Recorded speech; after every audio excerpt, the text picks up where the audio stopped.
জয় ডুবলেন নিজে 10 নম্বর জার্সি পরিহিত Majedur Bhabaniganj football academy থেকে বেড়ে ওঠা এই ছেলেটি খেলছেন তিপুর ইউনিয়ন পরিষদের হয়ে।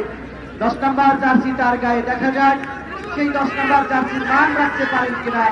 অত্যন্ত গুরুদায়িত্ব মাজেদুর মাজেদুর মাজেদুর, এখন দেখা যায় মাজেদুর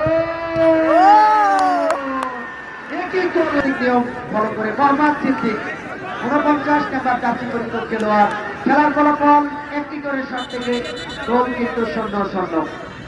জনিকে নির্দেশ দিচ্ছেন শট আউটের আগে ওই লাইন থেকে সরে যাওয়া যাবে না, এবং সেটিও নিয়ম রয়েছে, যদি গোলকিপার যদি উঠে আসেন তাহলে সেটি গোল কনসিড হয়ে যাবে, সেটিকেও দৃষ্টি থাকতে হবে। যা হোক, Johnny is the man, he is one man army.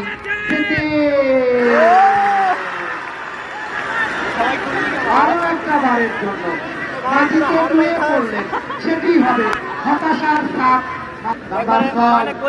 তিনটি শট থেকে কিন্তু এখনো পর্যন্ত কেউ গোলের মুখ দেখতে পারেনি। আরো কিন্তু রকি 6 নম্বর জার্সি পরিহিত তিপুর ইউনিয়ন, এটা গোল হবে। 2 নম্বর শট হোয়াট এ শট পারেন। আমি বাইরে থাকি।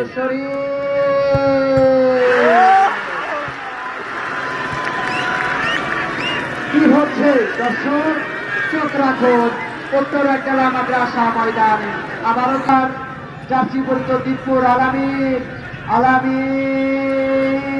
দেখা যাক অত্যন্ত ঠান্ডা হয়ে what a finish, what a goal. Match থেকে ছিটকে যাবেন, সেমিফাইনালের টিকিট নিশ্চিত হবে তিপুর ইউনিয়ন পরিষদের।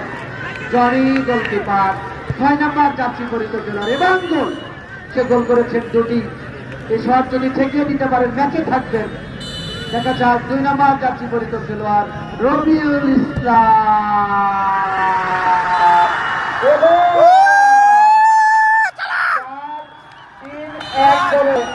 আজকের ম্যাচের নায়ক আমাদের হাতে দেখানো হবে কাকা, এটা দেখানো হবে, দেখানো হবে টাকা দেখাবো।